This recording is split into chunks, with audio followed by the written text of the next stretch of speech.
What's going on? Welcome back. Ryan here. In this video, we're talking about pattern interrupts. Now, if you haven't heard this term, that's okay. I'm applying this so that you can help yourself at any given time in your trading or investing journey to help you break bad habits. So I'm going to talk about some of the things that I struggled with, right? And I'm going to show you how I was able to conquer them.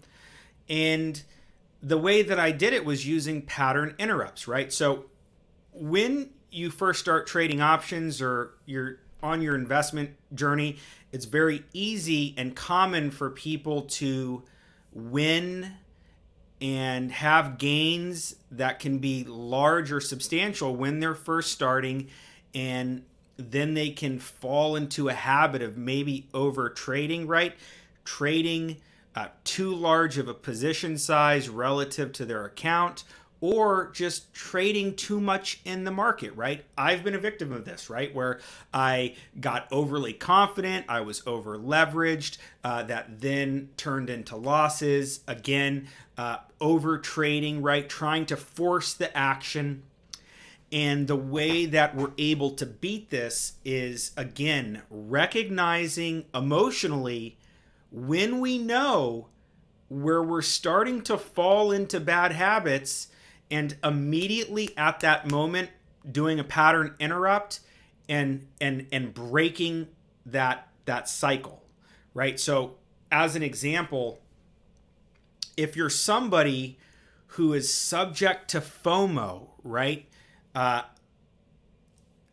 just saw someone talking about on a post on Facebook how they cannot help themselves from putting a trade on in the first 30 minutes of the market open, right? And I'm thinking to myself, I'm like, yeah, man, I can understand that scenario, right? I can understand that. But what's the way to beat something like that? Well, the only way to beat that is to pattern interrupt yourself, right? Where on purpose, you need to wake up for the market open and pattern interrupt yourself and not put a trade on, right? If you can't do that, if you can't pattern interrupt yourself, then you got a serious problem, right? You might have a gambling problem if you cannot show enough discipline and constraint to pattern interrupt yourself from your bad habit, right? This is so important. And when you learn how to do this, you can use this in all areas of your life, right? Because a lot of us know when we're messing up, right?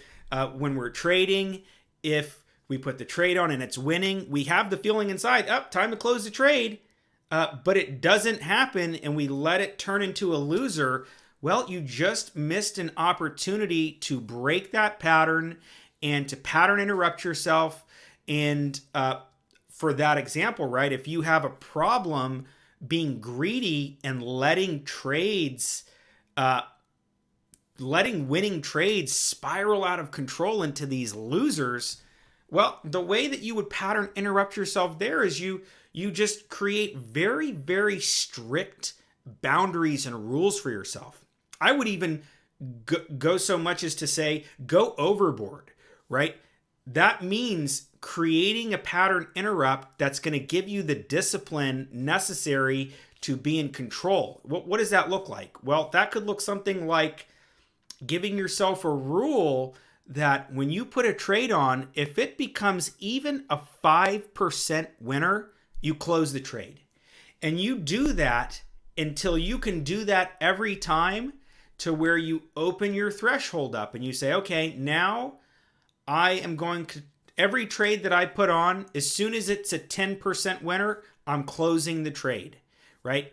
And that's what the pattern interrupt is. It's identifying situations where we're failing in our thinking, in our emotions, in our discipline, and we create a new pattern, a pattern interrupt that is going to completely cancel out our bad behavior. Okay, this can be applied to anything. And I think it's very, very important that you become a professional when it comes to uh, identifying these scenarios where you're making mistakes, because as you gain more experience, as you become better at this, it becomes very, very, very easy to uh, to identify this and make changes. I'll give you another example.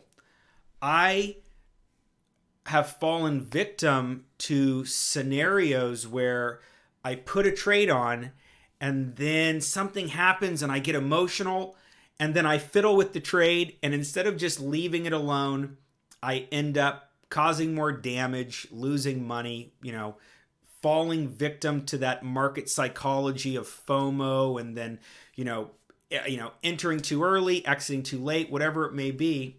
And one of the things uh, that I do to combat this, or that I've worked on, is I will trade assets that have cheaper priced options, that I have minimal amount of risk, right? Maybe I'm just buying the calls, buying the puts, defined risk, right? I can only lose the premium I put out.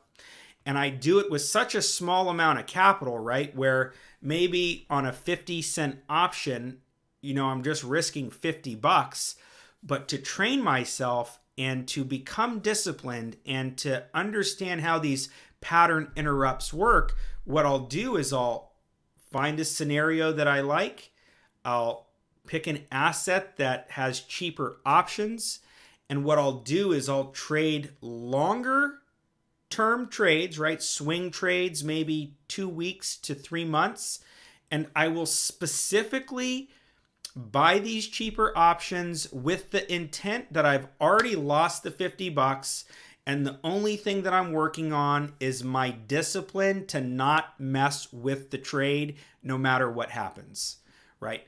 I have found for myself that this is a really great way to exercise control, to control my emotions, to manage myself, right? Until I get to the point where it's just second nature. And of course, the situation changes if I put the trade on and it was only $50 and then the trade turns into immediate winner, right? For sure, I'm taking that money, I'm closing the trade, I'm patting myself on the back for doing what I was supposed to do, right? Again, on the other side of that, using assets with cheaper options purely to exercise, your emotional discretion. Again, when you put the trade on, if it's not going in your favor and you feel with your discernment, with the information you have, that maybe it's better to just close the trade and find a new scenario, that's okay too. But at the end of the day, remember, we want to be able to identify these scenarios where we fall victim to being undisciplined, being emotional, falling back into bad habits. We want to be able to identify them quickly, create pattern interrupts to change our behavior, and then, continually do this until we become so good at identifying where we're losing, where we're winning, that we're able to avoid these situations altogether. Remember, sometimes it's better to just sit back and watch the market, right? The markets are not going anywhere. The markets will always be here, okay? And obviously in the scheme of the universe, right, nothing's guaranteed. So obviously that statement's kind of true, kind of not true in the grand scheme of things. But remember, to be successful, it's all about our own discipline, okay? And I have found that using pattern interrupts, where we can identify where we're failing and then immediately change the behavior, and it could be something small that you do. It could be something as big as, putting the trade on, already accepting that $50 loss on the little option, and then going out into the world and doing something you love. Maybe go to the bookstore, read a book. Maybe go get a coffee. For me, I love golfing. I spend a lot of time on the golf course. So for me, if it's not going well for me on a particular day or I'm emotionally compromised, I just go out to the golf course and play golf and I won't even think about the markets. And that is a way that I've found where I can pattern interrupt myself into making better decisions, right? Everybody's different. I don't know what's going to work for you. I don't know where you're struggling. I hope that you'll reach out to me and share those things with me. If you want to have some one-on-one coaching, it's very easy for me with my experience, looking at trades you're doing, looking at the way you're thinking about things to help you identify these situations where you can use pattern interrupts to change your behavior to get your desired result. So again, I hope you enjoyed this. I know that this has helped me, and I know it's going to help you if you have the discipline to, consistently reflect on yourself and your processes and the way you're approaching the market. So again, feel free to reach out. Love to hear from you. Love to hear what you think and what's working, where you're struggling. And again, I will see you in the next video.